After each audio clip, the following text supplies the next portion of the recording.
Hi all, Marcus here. Before this episode starts, apologies for the sound quality on my end. Despite that, we believe this episode is worth sharing. So, let's get started.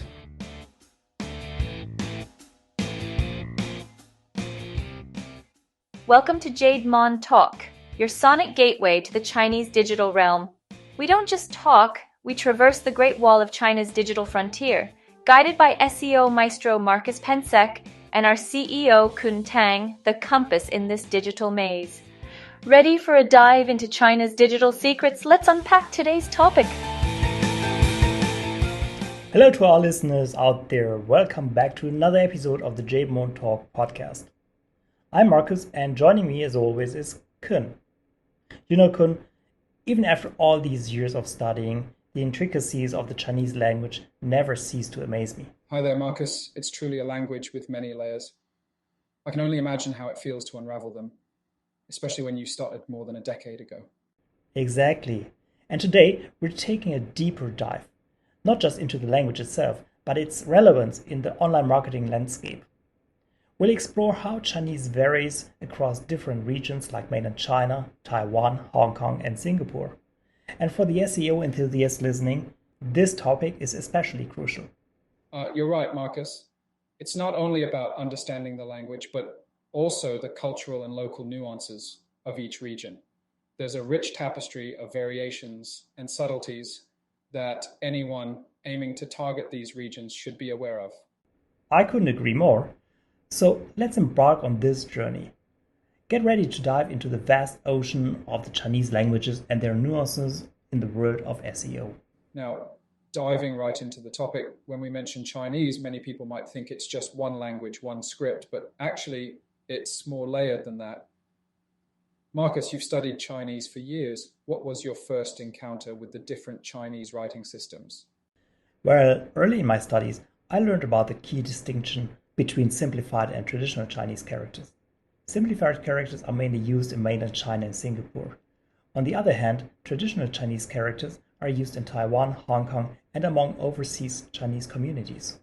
Exactly, and this is crucial for anyone looking to do business or SEO in these regions. If you're targeting mainland China, you'll be focusing on simplified Chinese for platforms like Baidu, Bilibili, Weibo, and WeChat.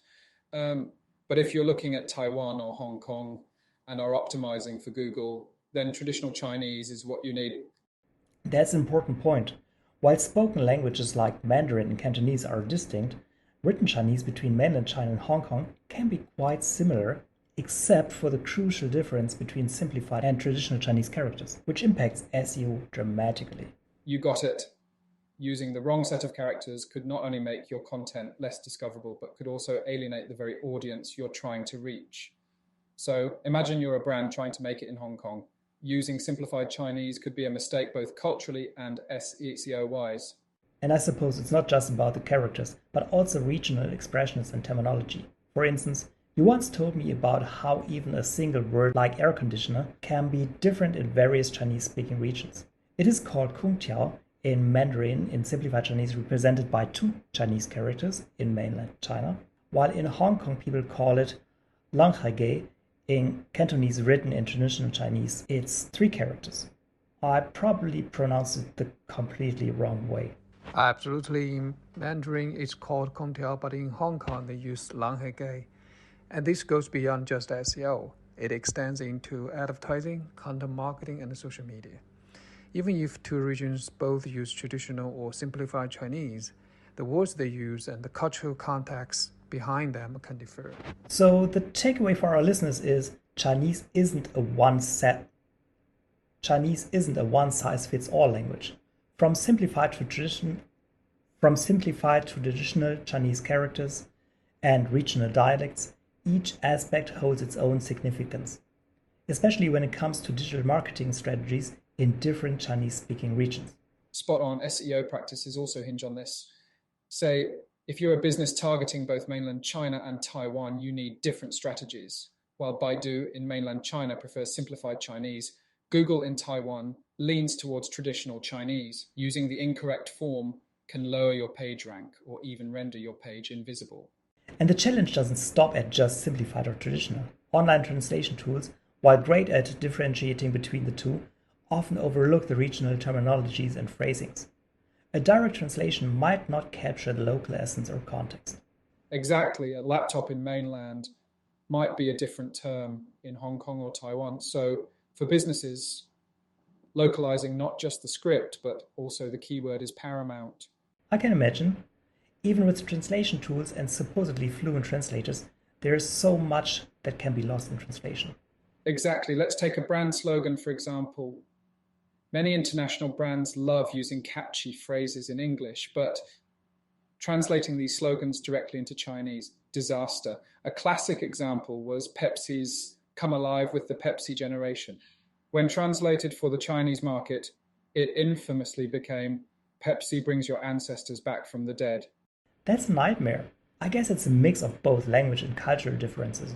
And when we look at voice search becomes more prevalent, nuances in the pronunciation between Mandarin and other dialects like Cantonese become even more crucial. So true. The actionable takeaway. Always have a native from the region you are targeting or someone deeply familiar with regional nuances review your content. And always test your content on local platforms to see how it resonates. So, what are some common mistakes businesses make when venturing into the Chinese market, especially in terms of language? And most importantly, how to avoid them? Missteps can be costly, both financially and in terms of brand reputation. Let's start with one I see often, direct translations without context. We touched on it briefly with the Pepsi example earlier. You see, when brands take their slogans or taglines and directly translate them into Chinese, it can lead to unintended meanings. Exactly. And beyond just slogans, even product names or descriptions can be awry. I remember reading about a car model that was directly translated to something that meant death in Chinese. Not the best selling point, is it? Not at all. Another mistake is not paying attention to regional dialects and terms. As we discussed earlier, what's common terminology in mainland China might differ in Taiwan, Hong Kong, or Singapore. Brands must be attentive to these differences. Right, and you mentioned earlier about the pineapple example, which perfectly encapsulates the importance of regional differences. Exactly, Marcus. In Taiwan, a pineapple is called fenli, while in mainland China it's bolo. Such discrepancy might seem minor, but they play a crucial role in SEO. If you're targeting pineapple lover in Taiwan using mainland terminology, your content might not rank as well as it should. That's an invaluable point for SEO specialists. It's not just about translating content, but also optimizing it for the specific audience. Another issue I've seen is brands not adapting to the preferred platforms of the Chinese audience. For instance, while Google reigns supreme globally, Baidu is kingpin in mainland China. You hit the nail on the head, Marcus. And it's not just about search engines, social media platforms, e-commerce sites, and even payment gateways are different. Without proper localization, brands can miss out on substantial opportunities. Indeed. So, to sum it up, it's crucial to understand the linguistic landscape, regional nuances, and the digital ecosystem when targeting the Chinese market. And always respect the cultural and historical significance of terms and expressions. Well said, Marcus. Mistakes can happen, but with proper research, understanding, and sometimes even partnering with local experts, brands can navigate this vast and diverse market with success. Now, while we've discussed the complexities of the Chinese language and SEO implications, there's another dimension we shouldn't forget: content localization.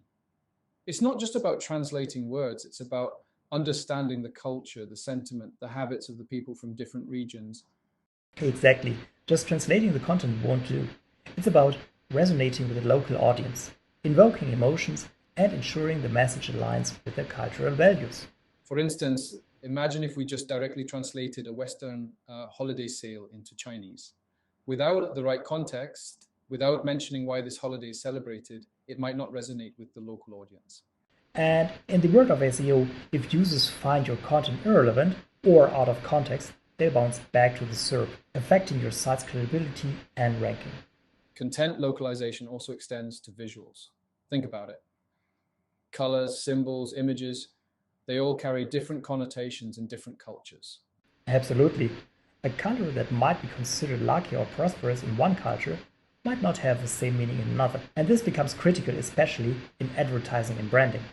Alright, for our friends in the SEO and marketing realm, let's boil down everything into some actionable tips. First and foremost, if you're targeting multiple Chinese-speaking regions, consider creating separate pages or even separate sites for each region. One for simplified Chinese, one for traditional Chinese, and so on. And don't rely solely on online translators. While they've improved over the years, they're still not perfect. It's always beneficial to have a local expert or a native speaker to review the content. Remember the Pepsi example? We don't want your brand to end up in a similar situation. Understand the cultural nuances. Also keep track of the local trends, festivities, and popular events in the regions you're targeting. Tapping into these can give your SEO a significant boost. Lastly, engage with your audience. Monitor comments, reviews, and feedback. Sometimes the best insights come directly from the people you're trying to reach. I couldn't have said it better. Engaging with the audience not only gives you insights, but also builds trust. It's been quite a journey today, diving deep into the intricacies of the Chinese language. Thank you, Marcus, for sharing your insights and experiences. It truly emphasizes how language is not just about words, but also about culture, history, and sentiments. Absolutely, Kund.